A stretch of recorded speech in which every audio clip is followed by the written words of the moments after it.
Have you seen signs like this, or this, right next to a note?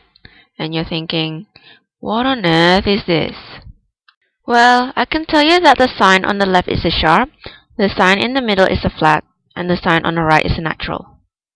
But what do they mean?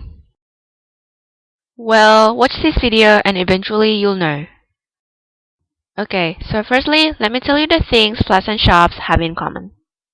They usually indicate that a black piano key is to be played. Not always.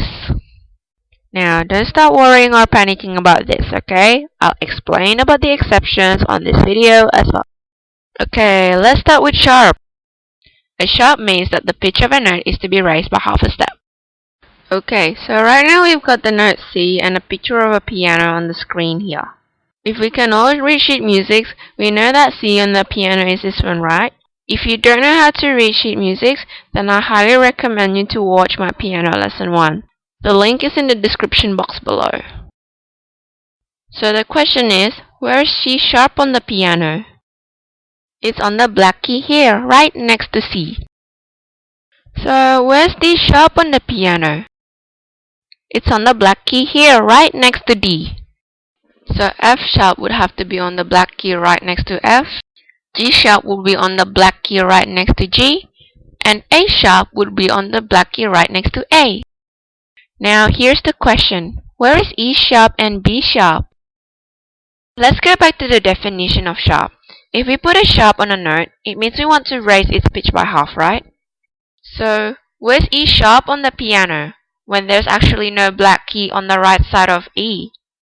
Well, since F is on the right side of E, therefore the key F on the piano is also known as E sharp. This is called enharmonics. Enharmonics mean when a certain pitch in music can be written differently. So in this case, the note E sharp has the same pitch as the note F. However, they are both written differently. Now, where's B sharp on the piano?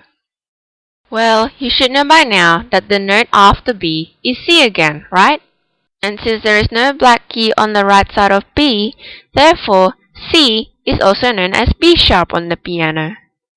Well, there's another enharmonics there, because the note B sharp has the same pitch as the note C, but they're both written differently. Now, let's move on to flat. A flat means that the pitch of a note is to be lowered by half a step. So, on the screen here, you can see the note B, right? And B on the piano is up here. But where's B flat on the piano? It's on the black key here, on the left side of B. And where's A flat on the piano? It's on the black key here, on the left side of A. So G flat would be on the black key here, E flat would be on the black key here, and D flat would be on the black key here. Now, have you guys noticed anything on all the black keys? Well, they've got two different names, right? So therefore, this is called enharmonics. Now you're probably wondering, where's F flat and C flat? Let's go back to the definition of flat. If you put a flat on a note, it means that you want to lower its pitch by a half, right? Now, can any of you work out where F flat on the piano is?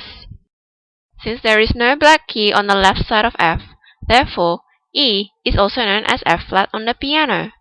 This is another example of enharmonics, because the note E has the same pitch as the note F flat, but they are both written differently. Now, can any of you work out where C flat on the piano is?